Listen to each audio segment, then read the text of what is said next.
We didn't get nowhere enough in this situation. So we better get this started. Before we get started, I'd like to welcome the band to our team.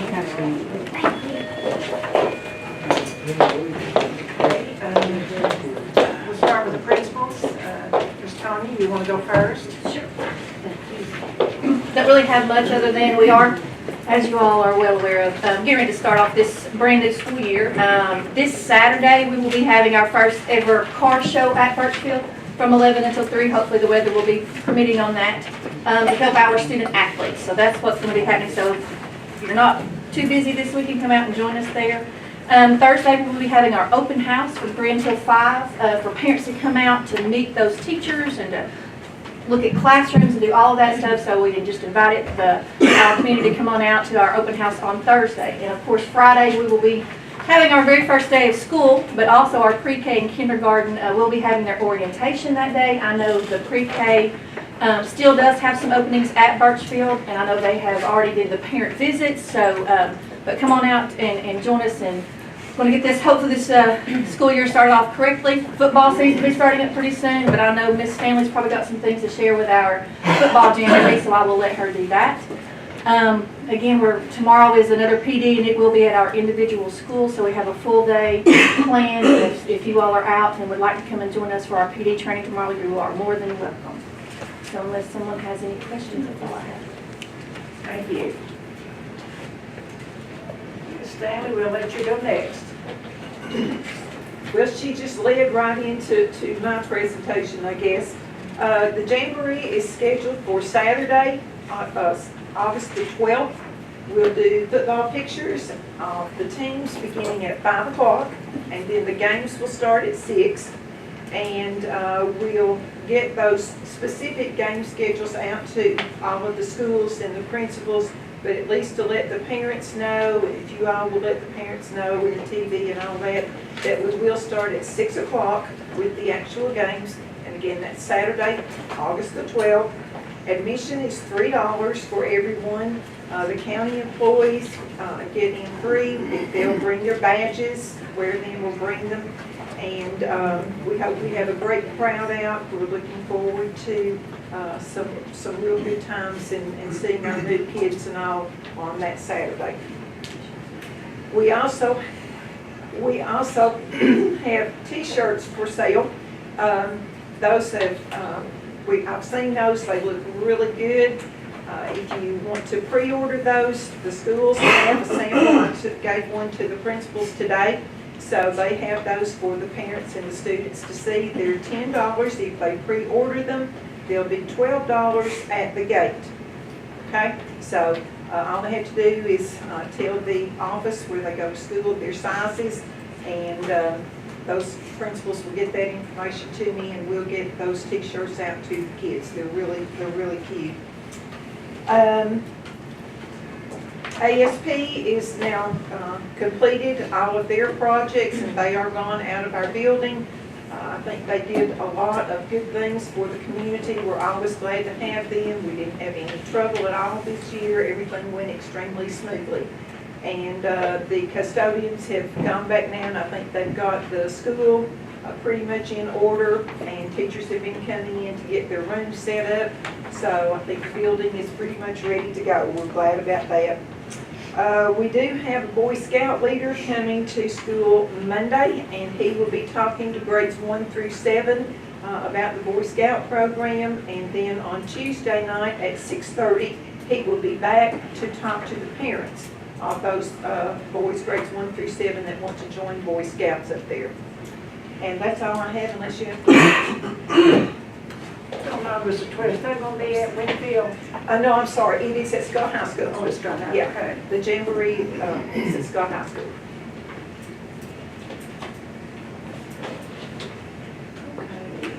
Ms. Lisa.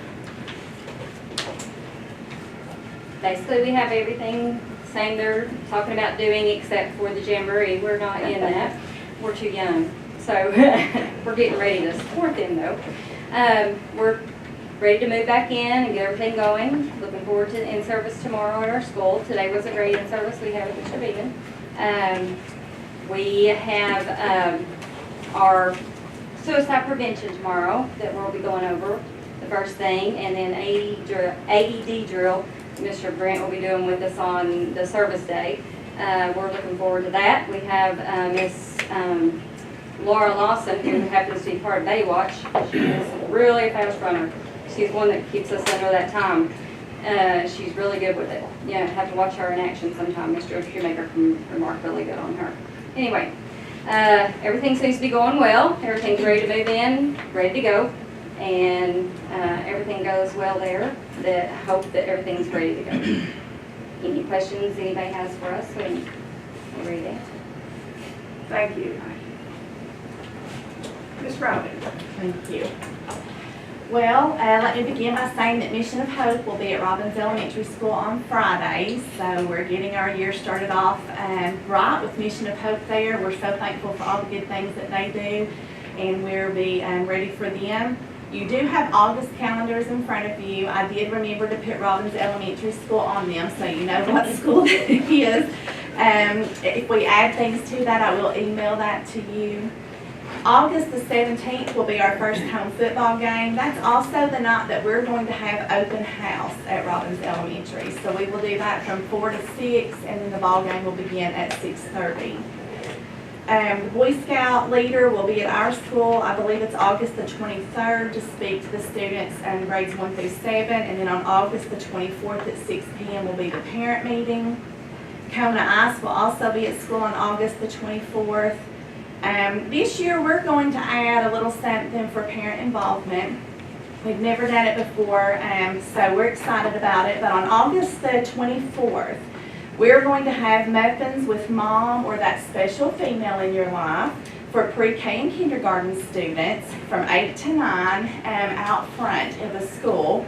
And then on the 25th, it's going to be donuts with dad or that special male in your life for pre-K and kindergarten from 8 to 9 in front of the school. So we're looking forward to that. And then on August 25th and 26th, we have a men's 5-on-5 tournament to benefit the boys and girls basketball program. So we're looking forward to getting that kicked off. We have a lot of participation in that. School's looking great. You're welcome to come down anytime and visit us. Please don't come Friday morning. No, I'm just teasing. Anytime, come down and visit us. And that's all I have unless you have anything for me. Thank you. I have a question, Ms. Newman. You said Yes. donuts with dad is the 25th, Did I misprint it on there? and you got it as the 23rd, so. Okay, that's correct on your calendar, so excuse me Okay, so for it's not the, the 25th. no, it is not. Thank you for bringing that out. 23rd. It's Thursday. Mr. Cash. I really don't have a whole lot. From what the other ones have said, today's freshman development I thought went really well. Thank Ms. Keaton for bringing Dr. Beeman in. He does a wonderful job. We're ready for school Friday. School's got the halls waxed and ready to go. Working on the outside, so ready to roll Friday. We got a kindergarten orientation with parents Friday at 10. Our back to school night's going to be Tuesday the 8th at 6, and Mission of Hope will also be there that evening. So we like to have all the kids and parents come out, grandparents come out next Tuesday, and it will Mission of Hope in for our back to school night. That's all I have, unless you know anything. Thank you. Ms. Ray. Thank you. It's typing just a couple extra notes right there. We will be doing our back to school celebration. We're going to kind of change the name and the theme of that just a little bit, but we will be doing that in conjunction with our first home football game, which we get a couple of extra weeks before that is from the other than the middle schools who get started right away. So I'll get you all some information as that comes a little bit closer, but we're looking at doing something a little bit different with that, and we're excited about that. We think that will increase our involvement with that just a little bit. We do have some preliminary end of course data in from last year's testing that came out toward the end of last week, beginning of this week. We've taken a look at that. Can't really release any of that yet. We'll just simply say that some of that looks very promising, and we're hoping that as the rest of that information comes, that those promises hold.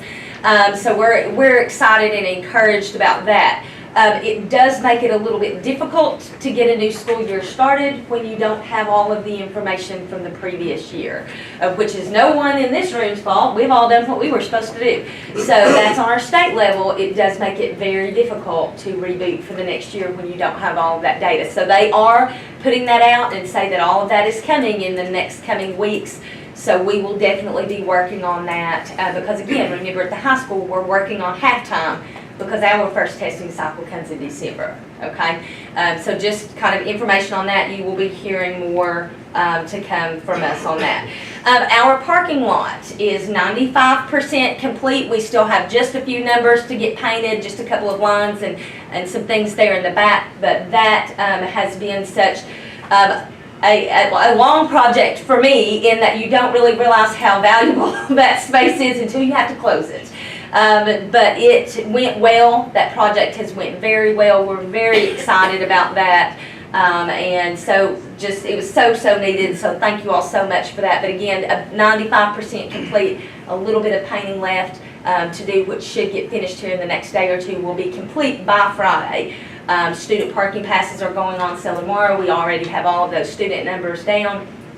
So we're ready to get that going. So thank you all so much for that. If you haven't had a chance to come by and look at that, again, I'll kind of reiterate, Ms. Newman, come by anytime. You probably don't want to do that on Friday or Monday because it'll be pretty crowded, but feel free any other time to come by. I do want to put out to not only board members, but also to parents, there will be a lot of announcements going out over the next week or two. Please, and I know that students are, if your students are anything like my students at home, they're not the best at bringing home that information. Even if we write it down for them on a piece of paper, they never tell us anything, do they, Tommy? No. So, feel free, parents, please make sure that you're checking that scottcounty.net website. All of those announcements are posted there. Miss Leetta and Greg, they do a great job of making sure those announcements are posted there, and that they're also reposted on all of our social media platforms, which Facebook, Twitter, and lots of parents are on social media. If they will follow those messages go out, so you don't have to worry about getting that phone call or necessarily checking that extra website. If you're on social media, we're on social media too. Those announcements will be there. But again, that'll help you keep up with those over the next couple of weeks. The last couple of things, number one, do want to let you know we don't have any official numbers yet. I'm sure you will get those over the next week or two as we get school started. But it does look like we have had a good increase in enrollment. Now that's great, but remember everybody has to go somewhere. So that has caused a little bit of crowding in some places, so we're working on that. But that has made some schedules a little bit tight. That's a good problem to have. So we have had an increase in enrollment. 9th graders only on Friday for us. Remember our schedule is just a little bit different at the beginning of school. So on Friday is a day that is reserved for 9th grade orientation. So only 9th graders come on Friday. 10th, 11th, and 12th graders get an extra day. All of those, everyone is back on Monday. So new 9th graders only on Friday, and then everyone on Monday for us at the high school. And that's all that I have, unless you all have any questions for me. Thank you. Thank you all. Greg, do you have anything? I do. I have 2 items I'd like to place on the agenda. One is to renew our computer parts bid. Our contract with PCS originally, this one went out in 2014, and we've had great service with them for many years now. So my recommendation will be that we just renew this contract. The second item is that we've started having some trouble out of our intercom at Birchfield, and I would like to put it out to bid to see what it's going to cost to replace it. We have worked on it for years, and I don't know if you know much about the fire alarm problems up at Birchfield, but the same problems that affect the fire alarm have affected the intercom. Every time fire alarm gets hit, it knocks out something in the intercom. So we think we've got a lot of those problems figured out now with wiring and things like that to the trailers and such. But I'd like to, before it completely fails, I would like to get some quotes and stuff in here to see what that's going to run us. And at that point, we can decide whether it's something that we can proceed with, or we just need to plan for the future. That's all I have. Okay, thank you. Mr. Starkey. Ms. Debbie. Okay. I don't have anything for the agenda, but just some updates in our special ed program. Our students that took the alternative assessment, those scores will be coming in on August the 15th. We really haven't heard anything official from the state as far as our special ed students, their TCAP scores. I will be meeting with our special ed teachers tomorrow evening. I think in the morning all teachers are out in the schools, and then tomorrow evening we have several breakouts, so they'll be coming here to the office. And we are seeing a lot of children that are coming in and enrolling. My preschool CDC class over at Huntsville, I think we're pretty much full right now. So we are just busy taking phone calls, trying to set up with parents, trying to get services going, transportation, and so on. So that's all I have, unless you all have any questions. Thank you. Paulette. Yeah, I have two things I'd like to put on the agenda. One is for the FFVP budget. We did receive the Huntsville Elementary FFVP program back this year. They are the only ones that qualifies due to how Tennessee classifies elementary schools. And the Clinch Powell contract, to sign that up for the new year. I laid that contract up. It just come in this afternoon, a copy of it. I laid that up there on your, each one of you all should have a copy of that. The budget should be in there. I think Misty and them put that in earlier. We do have the dishwasher out it's on bid now for the Scott High School, where we received a $30,000 grant to go toward the dishwasher. And the dish room is going to be completely redone at the high school, and it is very needed. It's dinosaur. It's back when the school originally began. And it does not come up until August 14th, which the way it fell with finance when the bids will be open, our board meeting is going to be over. But I have to apply for reimbursement for this by October 1. So I would like to ask the board to allow Mr. Hall and I to look at these bids when they come in. And I know there will only be two, because I had a pre-bid and they had to come to the pre-bid and look at the facility and sit down with us and go over it in order to even bid on it. So I have two companies that are bidding as of right now, so that we can get this started and get this installed, and I can get reimbursed and get the $30,000. We don't want to lose that. And I'm sure Mr. Blakely will speak in a few minutes. We're working on the ceiling there. We'll do that before, we're getting that finished before we put in the new dish room. And hopefully it probably won't last as long as the original, because they don't make anything like they used to, but we'll hope so. Also, one of the big things is coming down this year in school nutrition is there are new regulations for pre-K. And there'll probably be some people that is not happy about it. Ms. Keaton. In pre-K, where we always had offer versus serve, which means that the students have a choice and they can choose. Well, pre-K can't do that anymore. Sorry. But they're going to have to receive something from every single component. They'll have to receive a serving. And it's not a choice. We choose that just like we do the Head Start Clinch Powell situation. So they'll all have the same thing. It'll be a pre-plated meal. Now the biggie comes is they cannot have chocolate milk. They are not allowed any flavored milk. So their choices will be 1% or skim milk. Okay? And another thing that's coming down is juices. They can only have juice one time a day. So if they get a juice in the morning, if we offered it at lunch, they would not receive another juice. Also, one of the big things comes in with the cereals. And so I'm not going to go into any of the great details of breaking it down, but we have two cereals that they can choose from if they eat cereal that would qualify. Okay, so it's really going to, It's just basically want to be what we put on their plates, and whatever it is, it's what qualifies and what they can eat. So that may be a little bit conflict with some, but we have to go with the regulations.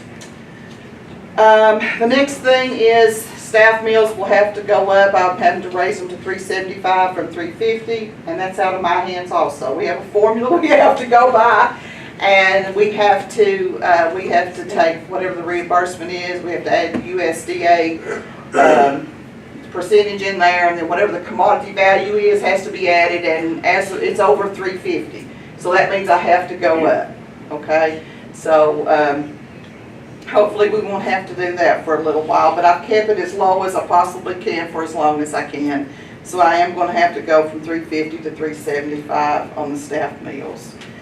Well, some good things is we went this summer in June, all the ladies, my managers, we went to the state conference. We had a great conference. I think the ladies enjoyed it, learned a lot. We did receive an award. Fairview Elementary School received the Best Practice Award, Tennessee Best Practice Award. I encourage all my ladies to apply. They do great things. And I stayed on Miss Stephanie to do, because where we've been trying to increase breakfast participation, state has pushed that big time. And I've tried to get my, and I've encouraged my ladies, and I know that they work hard to try to, but I want to thank the principal, the teachers, because Miss Stephanie gets on there and she emails, and they all cooperated with her, and they allowed like a second breakfast, which increased the participation in breakfast. So with this, she applied, and I had her to fill out the paper. We worked with her and applied and put in an application. It goes to the state level, and then they evaluate all that comes in, and people are awarded. I think there was 14 total, and they were one of those chosen. So it was a great thing for them.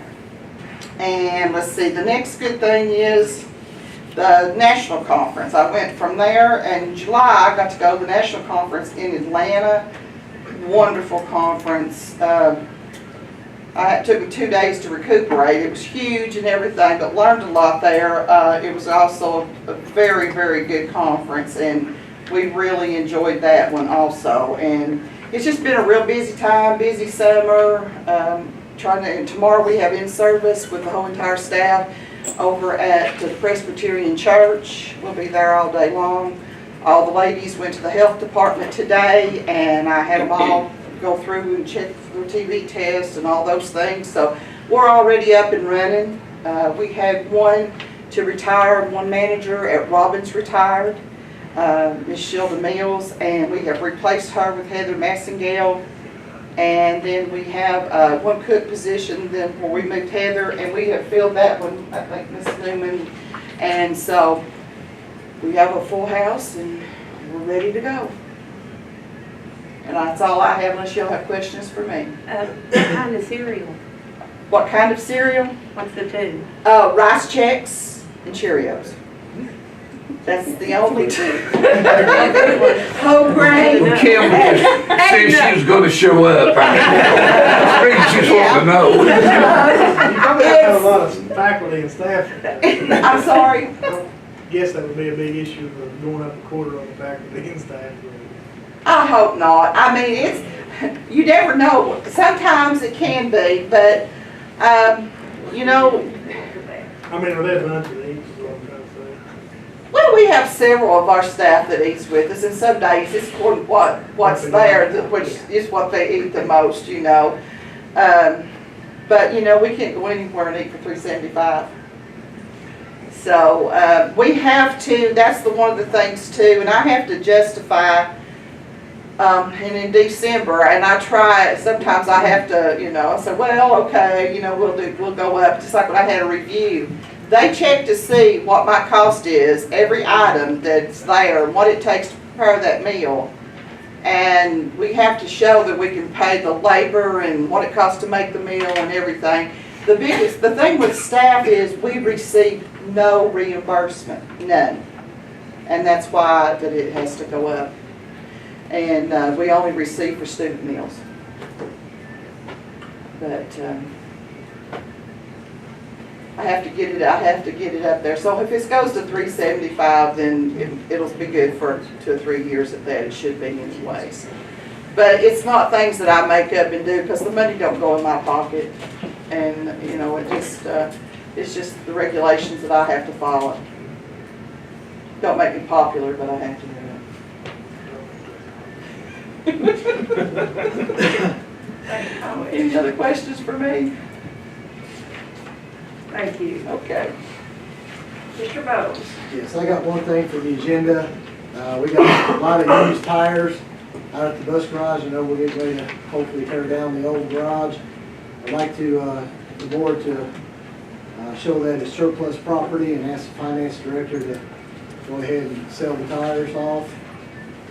We have 62 10R22.5 tires, 4 11R22.5, and 11 pickup tires that's at the garage that we'd like to go ahead and show surplus and sell.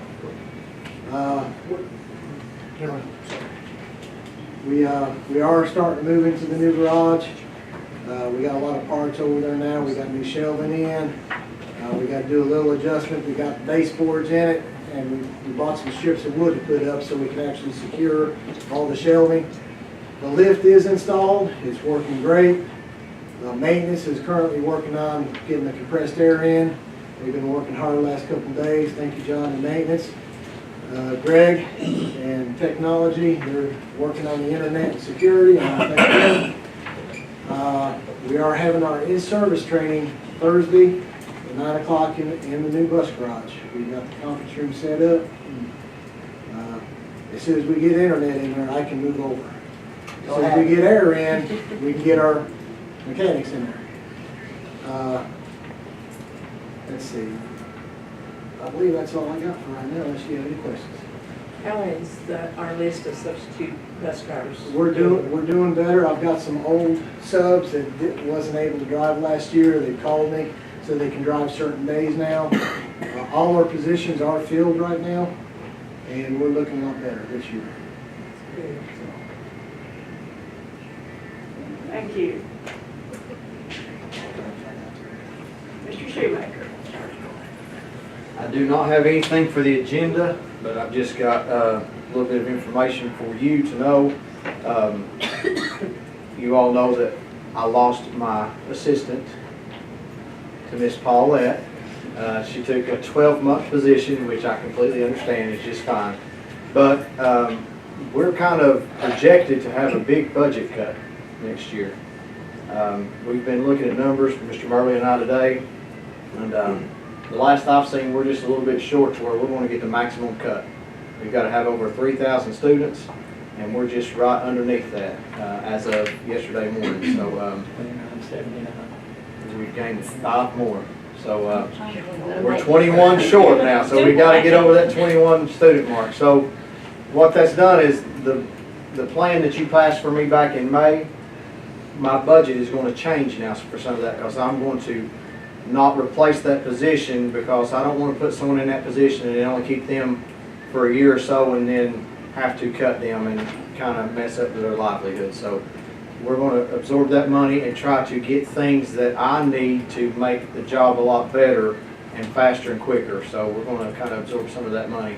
And I have that up there for you to see where we're going to place the money over. It doesn't have to be voted on as far as an amendment goes, because it's not being put in E-Plan as of yet. And I've called the state today about that and talked to them about it, and they said as long as we are taking care of it, letting you know about it, when I go into the E-Plan, I just put it in and I just send Coordinated School Health at the state office an email stating why our numbers have changed from the original plan that they approved. So that's why our numbers are changing, and why I'm just giving you that information. So that's all I have, unless you have something for me. Thank you. Mr. Murley? I do have a couple things for the agenda. Guys, look in front of you there, you should see our new handbook. We have to have that approved. So I would ask that you put that on the agenda to be done at the next board meeting. Remember 2808, K through 12, and 2979 overall. And I talked to Ms. Stanley there, and she's got several That's not in the computer, so we're a little bit closer to that than the numbers look today. But I don't have any official numbers for you because it's changing like water in a stream right now, so. But by the next work session, I'll have it. I do want to comment a little bit on the handbook. There's a couple of new pages. Page 15 has a military survey in there. That's required by every student at CZAC to send that out to everyone. Every student should bring that back, whether your parents are in the military or not. There's a place on there actually to mark no. So every student should return that back to school. That's part of their effort to make sure that, and I agree with it 100%, that we realize that those students do have parents that are in the military, and we need to maybe, what's the right word here, be conscious of that as the year goes by. The other page is the flu page, as I refer to it, is page 18. And that's actually required by the state legislature. That was a law passed this summer that we make parents aware of everything we can about the flu. So it goes from why getting vaccinated to how can I learn more at the bottom of the page and everything in between. So those two pages are new. There's a little bit new in there. I think Paulette's section we added a little bit in your section from normal. But other than that, it's basically the same. And the other thing, I have one more item for the agenda, and that would be to name September as Attendance Awareness Month. And what we're going to do there is that each principal in each building is going to use the month of September to try to, which we already do, but try to really push educating being at school, not only to the students, but also try to get the word out there to the parents. So that's a kind of a national thing now.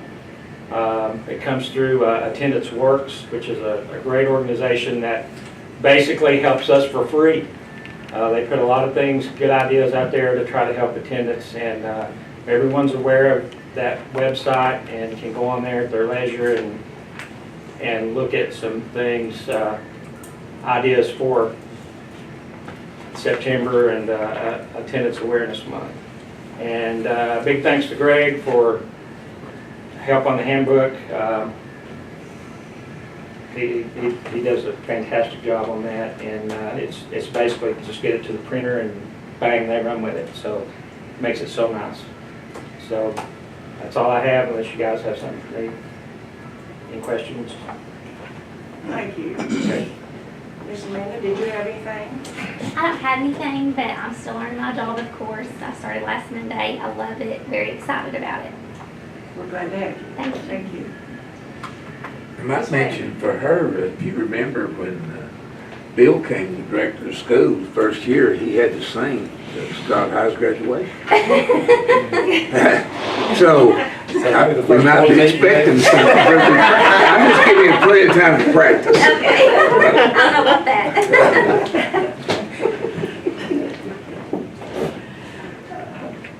Here's Linda.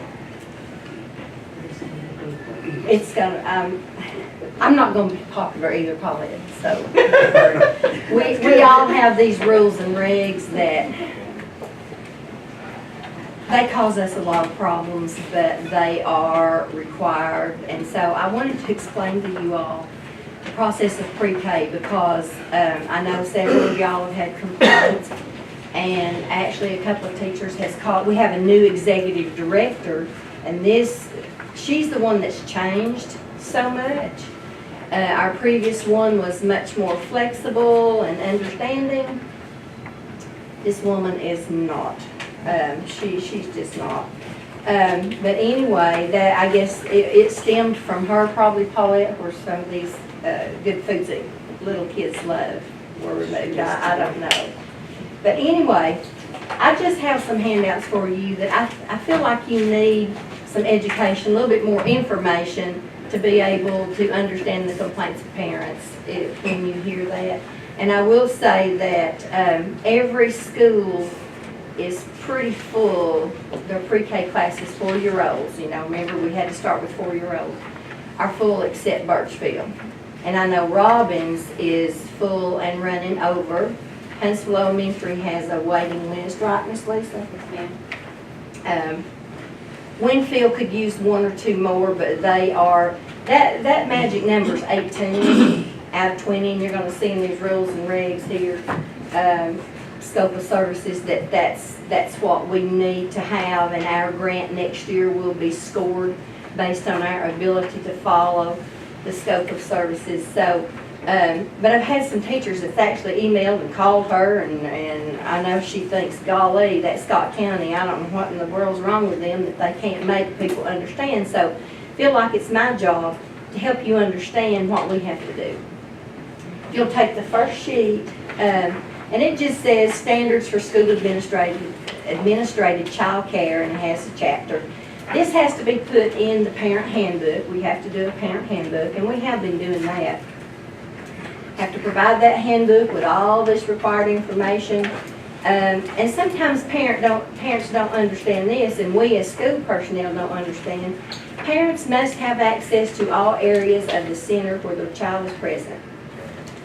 You know, and I know there's times we can't have parents, of course, just roaming around and going down the halls when they want to. We have to have standards there. But they do have certain rights. And this is a grant. This is not anything, we actually get these grants, and we started out with $1 million bringing to Scott County until we lost Fairview's 1 classroom. Now we're down to 907, and I hope we don't lose 1 more because we are so short with our numbers at Birchfield. But anyway, you know, we have to do what they say and make sure that we fulfill the regulations this year, because that will hurt us big time next year when we apply for this grant if we don't. So you can take this and just look through it. This has to be in the parent handbook. But the one important thing I did want to share with you was this next one, scope of services. This is the processes and the requirements that we have to follow, like it or not. It doesn't matter if you all don't particularly care for it, if our parents don't like it, if our teachers don't, it doesn't matter, because this is the law. And so you can see student eligibility. This is what we have to follow. You can see the tiers. First of all, the child has to be 4 years old of age on or before August 15th from the current school year and be at risk, and that means meet the guidelines income. So the first part of the tier is economically disadvantaged, meeting the income guidelines, or dependent children whose parents were killed, died as a direct result of injuries as a result of war, officially reported as a prisoner of war, or missing in action. Those are tier 1. We take those kids first. 4-year-olds who meet those. Tier 2, students with disabilities, in-state custody, educationally at risk, still 4 years old by on or August 15th. Then early intervention, TEIS, and David, that's your program, right? Tennessee Early Intervention Service. And then tier 3. Now look at tier 3, which is that letter C. Students who meet the qualification set forth by the Community Pre-K Advisory Council. That's some of you all, that's some parents, that's me. And our 3rd tier said we can take over income students as long as they meet the age. But you see, that is down in tier 3. That's not up in tier 1 or 2, it's down in tier 3. And over on the next page. And then I'll try to rush through the rest of this, but I want you to understand the criteria and why it has to be the way it is. All right, then over on the next page, this is where students who meet economically disadvantaged per income and are 3 years old on or before August 15th. And this is where this Canvas Cook said, you can take 3s, but you have to wait till 2 to 3 weeks after school starts to give all 4-year-olds an opportunity to register. And see, Robin down at Robbins had 18 for a long time, 18 that met guidelines. So, you know, the parents wanted to know, okay, when can we put our other 2 kids in that were over income? So if we hadn't waited a little while longer, because now we have 2 4s that meet income guidelines, and that's why it's important to wait, and that's what she said we needed to do. So anyway, but we can take 3s after that point. And then the last tier is we could take 5-year-olds if they had an IEP on or before August 15th, and upon recommendation by an IEP team. And then we also have to send in something to get permission by the state from Kansas Cook before we can take 5-year-olds with IEPs. So, does everybody understand that? As far as eligibility, that's how it has to be. We can move classrooms. You know, if we don't get enough, let's say we don't get enough students at Birchfield, and we had enough students at another site, Robbins, for example, we could move that classroom. But it's not going to do any good to move that classroom if they don't have the number of students either right now, because it's possible we could get the correct number of 3s. We had a whole 3-year-old classroom last year.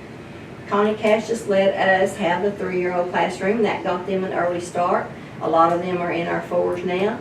And so we can get grant money for that 3-year-old class. And right now at Birchfield, there is 8 or 9 in that 3-year-old class right now. At Robbins, there are 6 over. So they're close in their numbers, but we have to wait and see where the odds are going to be that we can keep the funding for that class. Because if we lose the funding for one more class, neither site would benefit. They're all going to be out. So it's very difficult to know. You know, right now we don't know. We just have to wait a little while. So Ms. Linda, do you just set a date that after this date, then we'll take tier 3s, or when do you know, like you said, you had 2 waiting and it's full, so do you just set a date that after this date you can do that? She told us that we would have to wait 2 to 3 weeks after school started to see if we got 4s who met income. So that's the day we have to wait. You're right. And then we can we can go down the next tiers. We can go down. Actually, I think, I don't know that a lot of our that met special ed may have met income also. So we have all those in. Next, we could go with the 4s that are over income because 4s would trump 3s if we have the numbers. Even if they're over income? Yes, because that's tier. Remember that our committee. How many teachers do you have set aside for Birchfield to do There's pre-K? 3. Yeah. Okay, what are their numbers? I mean, how many students? Right now we have 30, and then we have the 8 to 9 3-year-olds. All right. So close to 40. Robbins has 1 teacher, and we already have 6 over. So we have almost as many at Robbins ready to do it with 1 teacher, and you got 3 teachers at Birchfield, which is 4 more. That to me doesn't make a lot of sense. Well, what we have to do though is we still have to wait a little I understand while. that, and but you mentioned that Candace Cook had been called on. I know who's calling them. It's the parents from Robbins. They want their students in. I know. And these are parents that are working parents. And they said, we're being punished again because we want to work. And it does seem like that. Yeah. And to me, it's discrimination. You know, it's discrimination as much as possible. But I don't see why we should take 3-year-olds when we've got 4-year-olds waiting at Robbins to get in, but they are over income. So these parents that are calling Candace, twice as many as called me. Can you do something? And you know, I have to talk to you about that. Yes. But I just don't understand those numbers. So. Well, you know, and Mr. Hollow, and I'll talk about that. I can't see moving a class yet till we see if Robbins has got the numbers though. You have to have 18 per class, is that correct? You have to have. We are supposed to have 18. Now, we have gotten by with fewer, but not under the direction of this lady. Excuse me, Ms. Newman? Well, I was just gonna say, like, I know Mr. Cash is also 6 over at Fairview, so I mean, I think the question would be, like, if Fairview's 6 over, we're 6 over, and we wait that amount of time, do we take our 4-year-olds and send them to Birchfield, to Miss Tanya to register for the 4-year-olds? I mean, that's the question I'm running into right now is, you know, they understand they're gonna have to wait a little while, but they wanna know, should they go ahead and try to register at Birchfield, or do Yeah, they that's just something keep else hanging I was gonna on to wait and see? And I guess that's just kinda, just keep, we're I do waiting, think, right? you know, our students can go to any county school. They have to be, as long as they're transported. I mean, there's not gonna be a bus that takes them there. Well, I had 2 parents tell me yesterday, if we couldn't take them at Robbins, they were gonna take them somewhere else to be in a pre-K. Well, I don't wanna lose their numbers at Robbins. I understand And that. so, I don't want them to jump the gun to get their kid in school when we might have something at Robbins. And that's probably a good So idea. what is the solution? How do you fix it? Well, I'm gonna No, tell you we'll lose what, the if we don't get numbers either place, we're gonna lose a class. We're gonna lose a funding, just like we did at Fairview. We don't What do wanna you do mean, that. what do you mean losing numbers where? If we're over at Rollins, over at Fairview, where we need to lose? We would have to lose from Birchfield because we're full everywhere else. You Huntsville is full. So, how do you fix it? Well, how do we get more kids into any site? Right now, Birchfield has kind of a trend because they've had a class. They've had a class. You know, that would be a and I did send Candace Cook a question about this other year, and she didn't have much of a solution. But, you know, and I don't know if we could get by with the numbers, the fewer numbers that we've got at Birchfield. I don't know. I don't see how it's possible. If they're wanting you to have 18, then you just have 30 with 3 teachers. I don't see how those Right numbers now, are that gonna would work. be, no, that would be,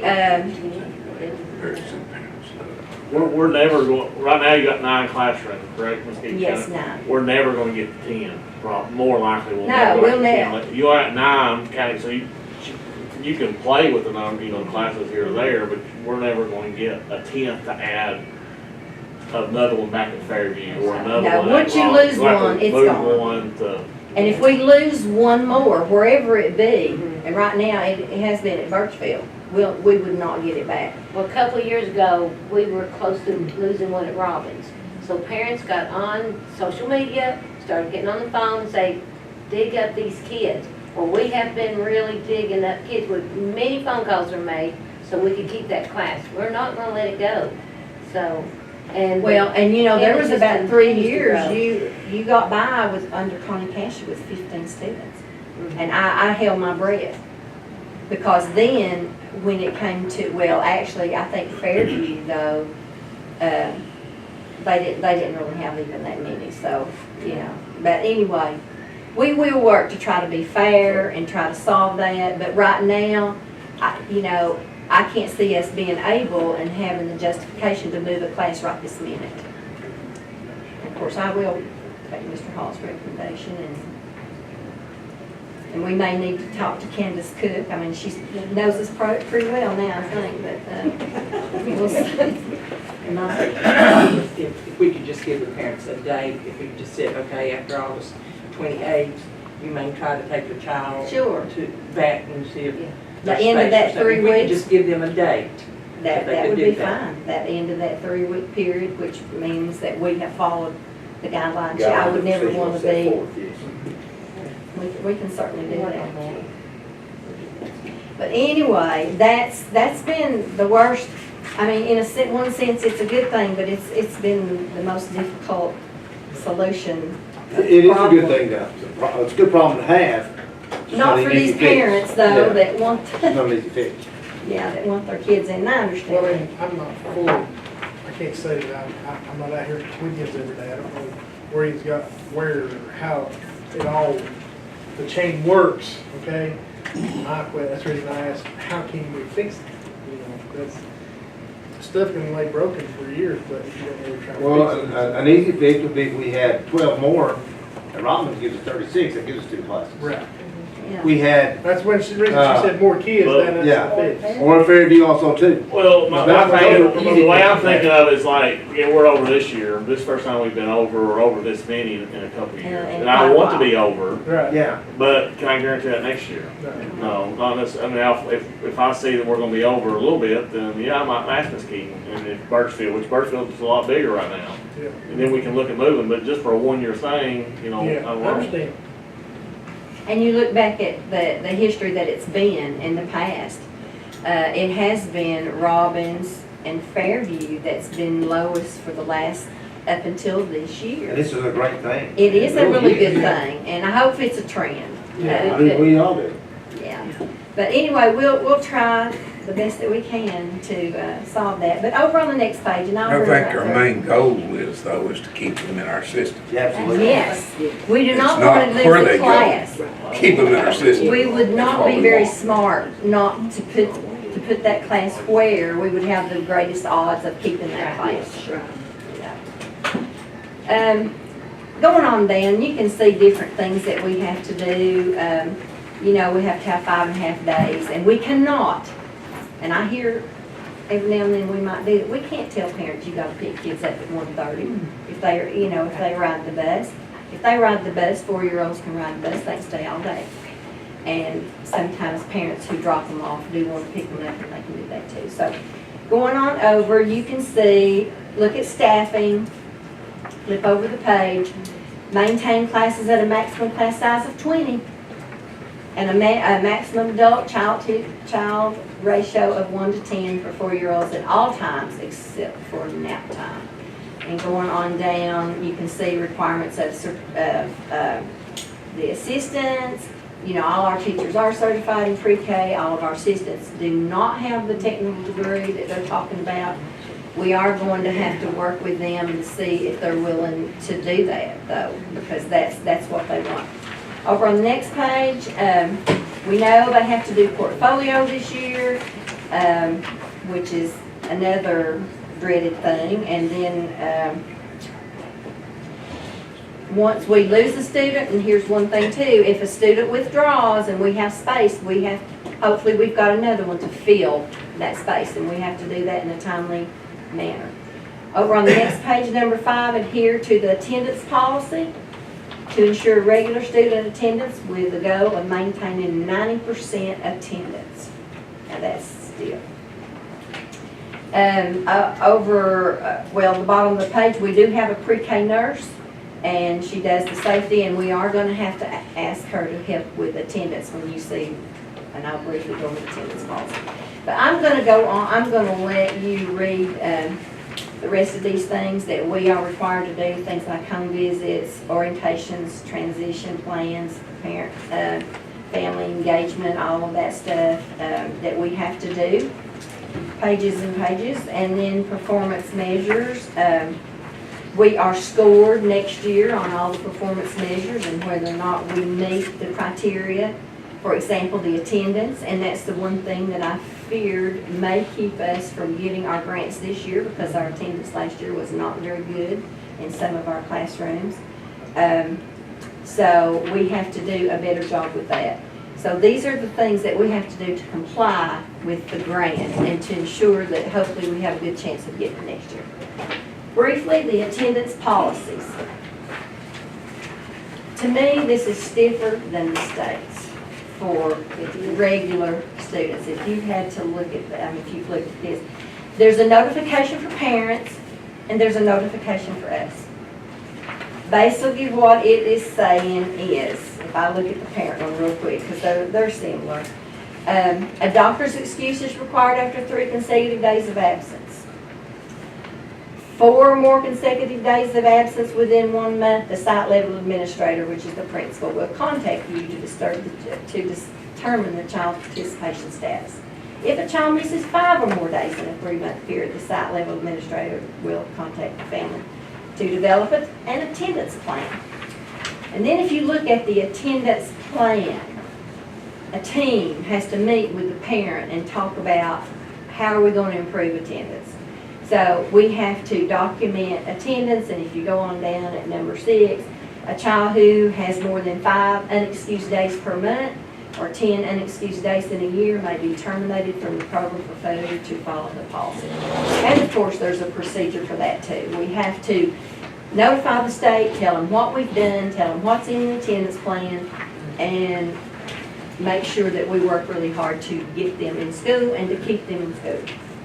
So it's going to take a lot of documentation from the attendance teachers. It's going to take help from the principals, even maybe the attendance aides in the schools, and my pre-K nurse is going to have to help out because she can do things like home visits and those types of things, and that's what we have to do if we can't get parents in, which that's the problem sometimes. You can't get them. You can't get a hold of them on the phone. That it's difficult. Ms. Keaton, didn't they have quite a few complaints about our pre-K nurse taking care of the other student population? There was. There was quite a bit from There- the teachers. And And they're not supposed to, are they? according to the grant and according to what she says, and she made it very, very clear that when we spend funds, it needs to be spent directly for pre-K. That's another reason I think we need to hire another nurse in our system. But yeah, she was pulled out some last year, and I understand we couldn't get subs. And that was, I have 4 new applications yesterday for school nurses. Got 3 already picked up to go and have the drug screen and background check. So looks like this year we may have 4 substitute nurses. I think that'll solve our problem. Problem is we got a nurse for every school. Just need to be there. You know, that's our problem. And when we're there, if we don't have a sub, then you can just keep the nurse. Thanks for her, we were able to. I think now we've got the substitute problem solved. So. But do you have just one nurse for 2 schools over here? Well, yeah, we have 1. We do. Maybe we need another preschool nurse. Well, see, they still couldn't serve the other population. No, Still- no. we could have and honestly, after living this attendance plan this year, there may be another position that needs to be there simply to help keep up with that. And it'll be a good thing in the long term if we can keep kids in school, because I think poor attendance habits begin in pre-K and even in K sometimes, but you know, if they go to pre-K and that's where they can go 3 days a week and get by with it, and you know, there's no consequences, then that starts a really negative process. So I agree. the other thing I was going to mention, and I don't really know, and it's talk about TCAP scores, TM ready scores. It's been the most frustrating thing I've ever had to deal with, and I know everybody's ready to start school, but we don't have a clue about the achievement. You know, we used to get the level, the number of students, advanced, proficient, basic, and below basic. We have not a clue about that. We only have raw scores.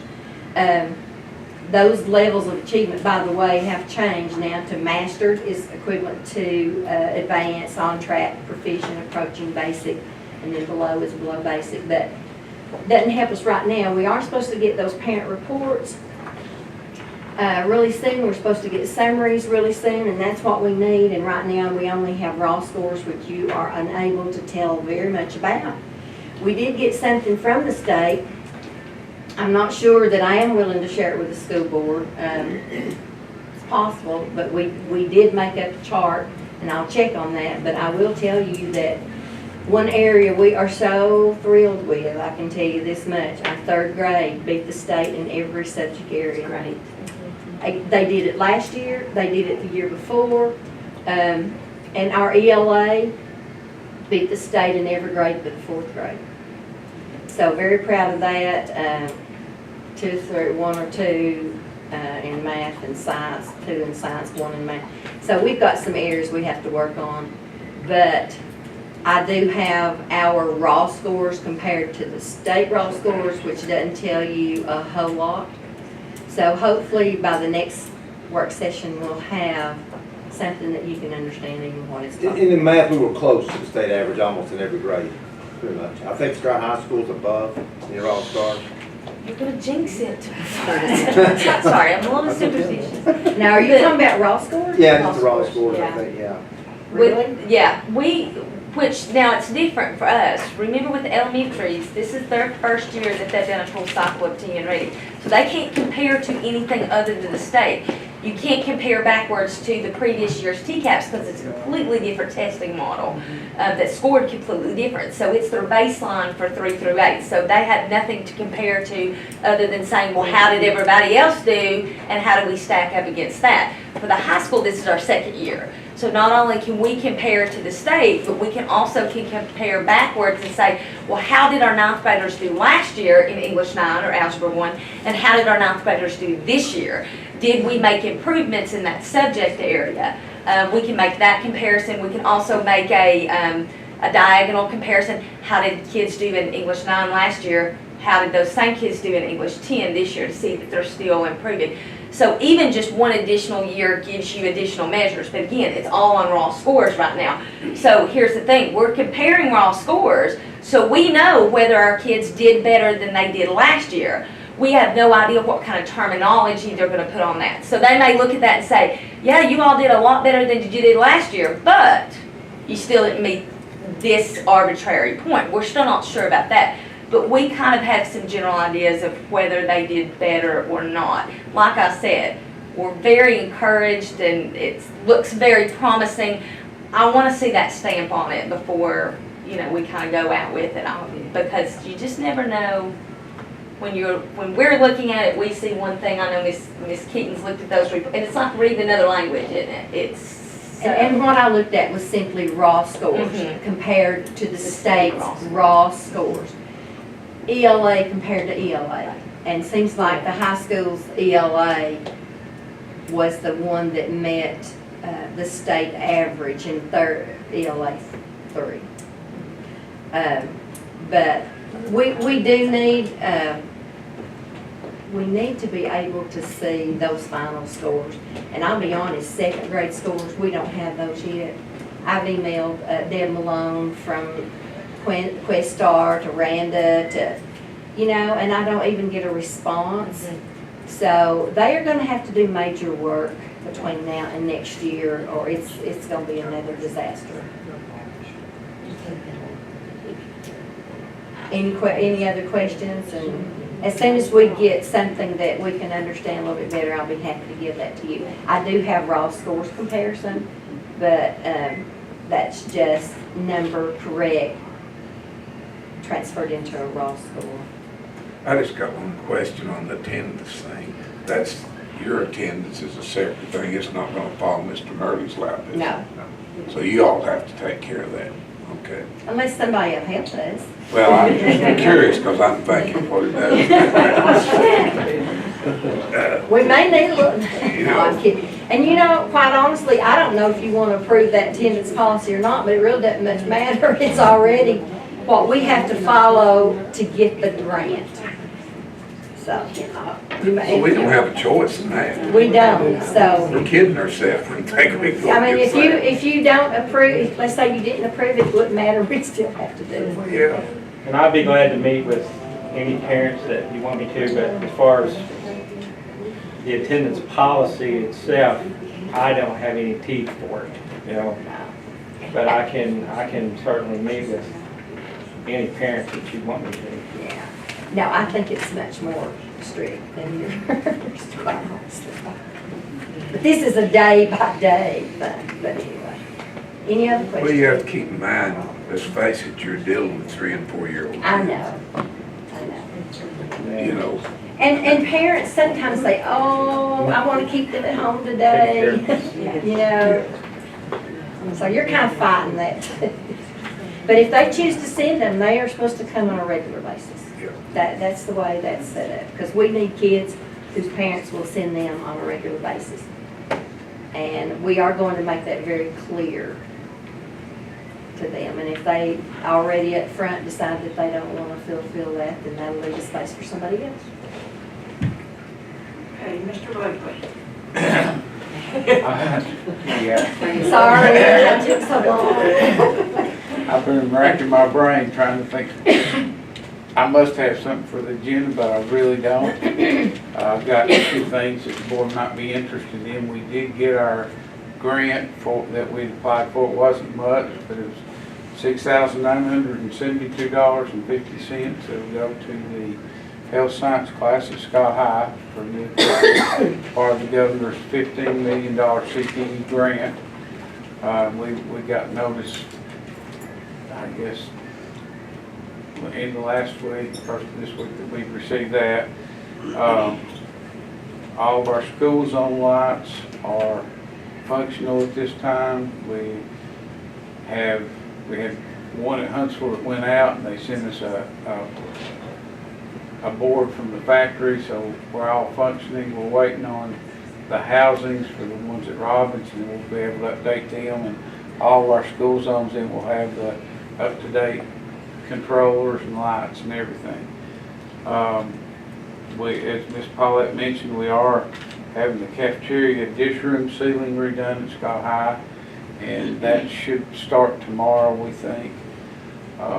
Still looking for the best way to buy those trucks that y'all are looking for us to have. We're looking at a state bid as opposed to just putting bids out there, and I'm waiting on getting the information on how to do that. We also want to explore lawnmowers that way. But I think we've got the great majority of the maintenance stuff caught up. There's always things to do, always stuff that's broken or needs repaired, upgraded. But we think we're in relatively decent shape. We are kind of prepared that once everybody gets back in the room, we may have some air conditioners showing up bad, but we hope to replace those and just kind of keep everything going. And that's all I have. Thank you. Mr. Powell. Thank you. For the agenda items, first thing we would like to approve the Children's Health and Maintenance Plan, or the CHAMP agreement.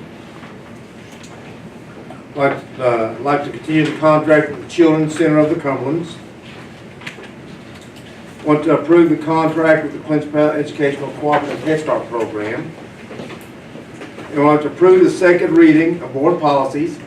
Policy 1.407, School District Records. Policy 2.703, Audits. Excuse me. Policy 3.202, Emergency Preparedness Plan.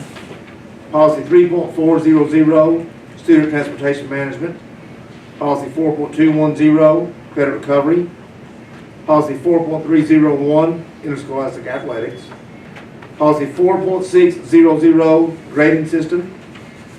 Policy 4.700, Testing Program. Policy 5.200, Separation Practice for Tenure Teachers. Policy 5.201, Separation Practices for Non-Tenure Teachers. Policy 5.203, Recommendations and File Transfers. Policy 5.600, Staff Rights and Responsibilities. Policy 5.701, Substitute Teachers. Would also like to accept a land donation from Huntsville Middle School to Huntsville Middle School from the town of Huntsville. And this is a win-win situation. We've gone over this with Mr. Beatty, we've gone over and looked what we will be doing on this. And it's at the back of the pool. What's that right, John?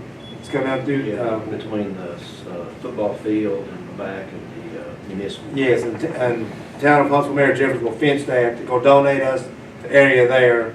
They'll close off an area there, I guess like the playground area that he will start using, fence that off as an entrance point to his building. So it's a win-win for us and for also for the town of Huntsville.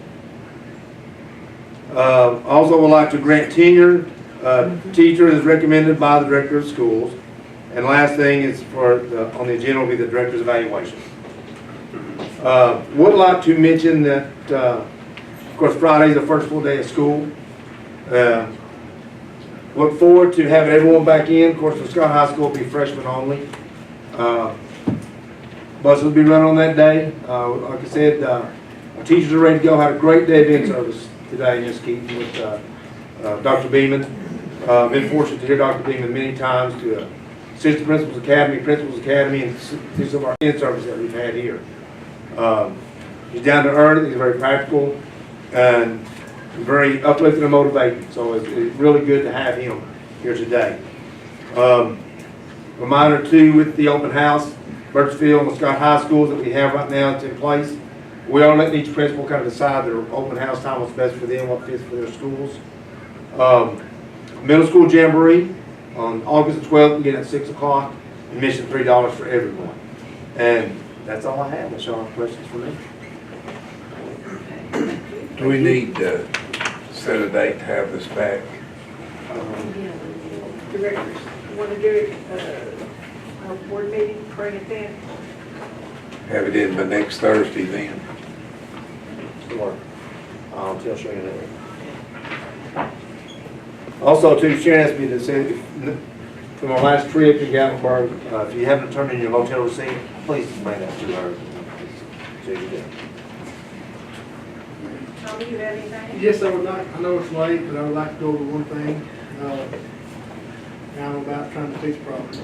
This is just I would like to let everybody know what kind of situations some people are facing.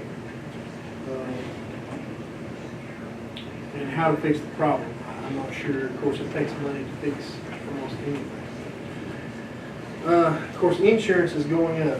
And this is some of our paraprofessionals that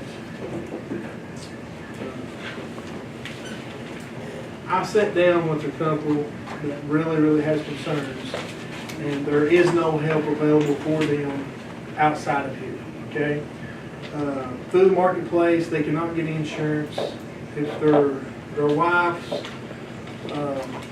works a part-time job, not offered insurance, their kids can't get insurance through any kind of teen care or cover kids because they are employed with us, and if they're employed with the school system, of course, they're state employees, okay? No help whatsoever, okay? So you take an individual, and I sat down with him and I figured all this up. His total income is $958.42 a pay period. Of course, we are on a 24 pay period schedule a year. By the time his federal income tax, his Medicare, his Social Security, his Blue Cross Blue Shield insurance, he brings home $580 a month. He brings home $6,000 out of $23,000 gross income. He brings home actual cash money $6,100. That's a disgrace. There's no help for him. Okay? Several of these people this way. There ain't but one option that, as a business, you can do. We pay 40%. We actually added $100 last year to go this year onto that. Okay, the insurance is going up for a family plan. About 6%. Teachers doesn't have to worry about this. State pays 45%. Yes, and then they have a local. So, Look at Ash goes up too. yeah, they go up. It goes That's what I'm up. saying. It goes exactly. up. Right. We pay 40%, state pays 45%, and you pay how much? No.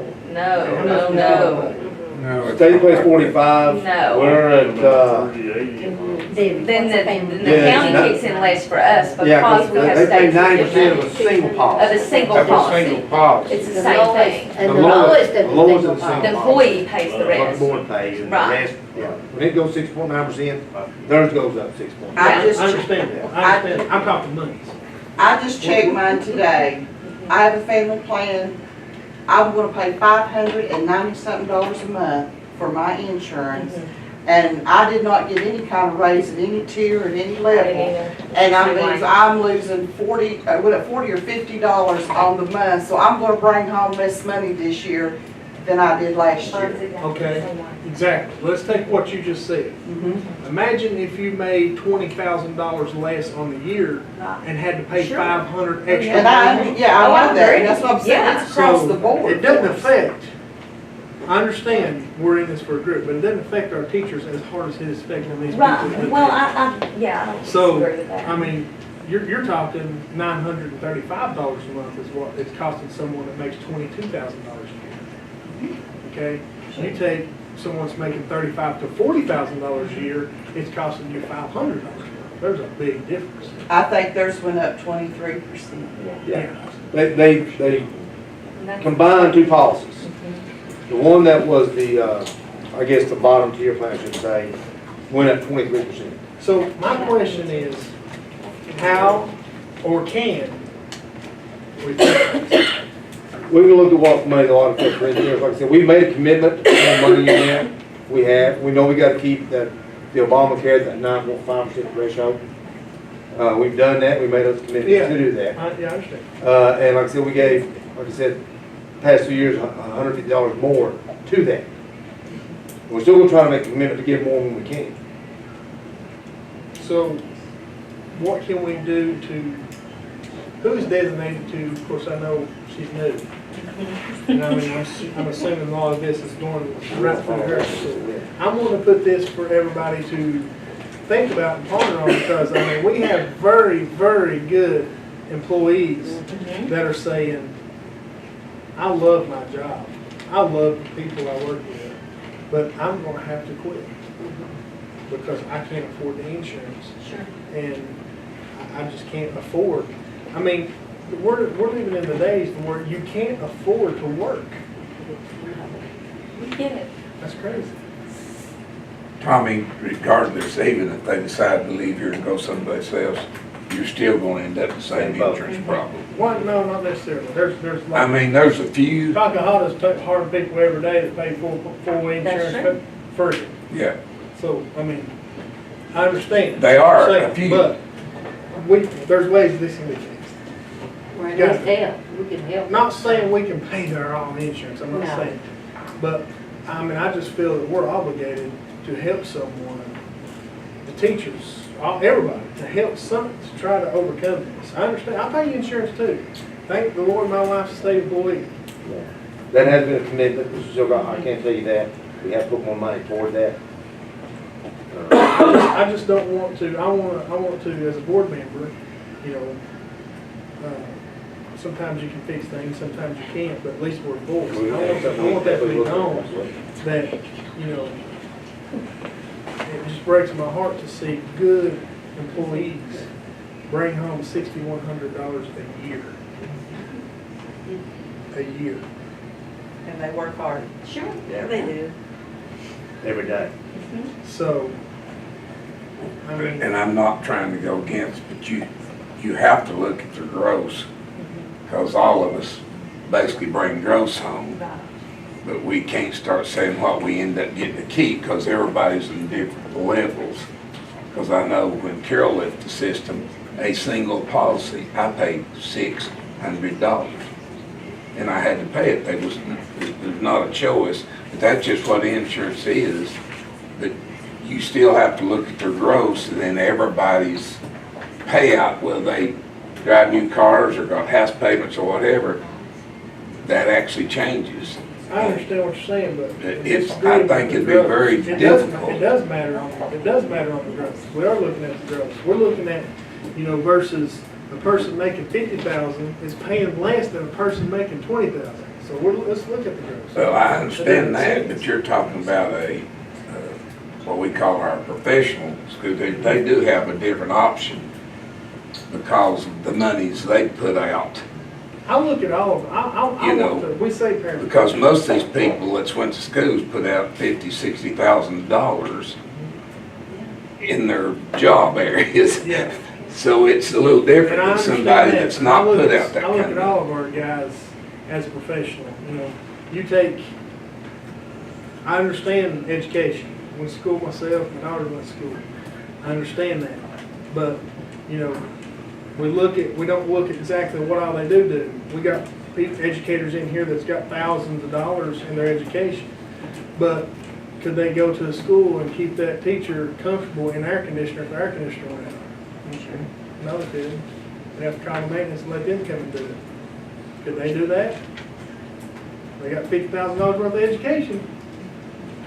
But can they fix that air conditioner that's broke down to keep them cool? I know? So we got professional people out here that works too. You know, so that's what I'm saying. I just don't think, I understand we can't just pay everybody's insurance and all that. I'm just asking, think about this. If you come up with a idea, some way to help, that's all I'm asking. I'm gonna be a voice for these people because, I mean, they're the ones ultimately you call when you're in trouble. If everything's going fine, no big deal. But when something breaks and you don't know how to fix it, you're gonna call a non-professional? No, you're gonna call somebody that's what to do. So I think they're professionals myself. How much money did we give them this year? $50 more for it. 50 more? Gave them 100 last year, gave them 50 this year. Diane, did you have anything? No. I don't know what they say added to it. Actually, I do want to mention one thing. This is not for your action, but I've talked to Mr. Hall about this. But at the next regular meeting, I'd like for the board to recognize Ryan and Brad Anderson. For those of you that may not know this, they were gracious enough to give the school system an easement that adjoins the bus garage, and that allows the buses to actually pass through the garage because they own the property next to it. So they were, I'd just like the board to thank them for that, because they didn't accept any money, they didn't ask for any money for it. But I think it's very important for that project to be able to do that. And I'd just like the board to say thank you to them. So I've asked them to be here at the regular meeting, if that's okay with you. On that same line, John, we should probably recognize those cooks from Fairview for what they've done, because that's a big deal. And so I just think it's just a show of goodwill toward them and appreciating their work, even though all these cooks. I think we need to do it. But also, I just thought of something. I think those board members who were instrumental in designing and approving that school bus garage, that perhaps we need to do a plaque to go up at the school bus garage with their names on it, those that preceded us. They come. First of all, it's had one for school. Yeah, there's one hanging at the school. I might make y'all aware too, for his thing himself, when we started the field house in Winfield, they gave us $5,000. So they've been very gracious to the county. Kim, did you have anything? No, thank you. No. I mean, I'm just curious about what song she's gonna sing back here. We'd like to kind of know, so. I'll figure out a good running off. She's more of a dancer, Mr. Hall. Well, can you twirl the baton? We're flexible. Okay, let's go home.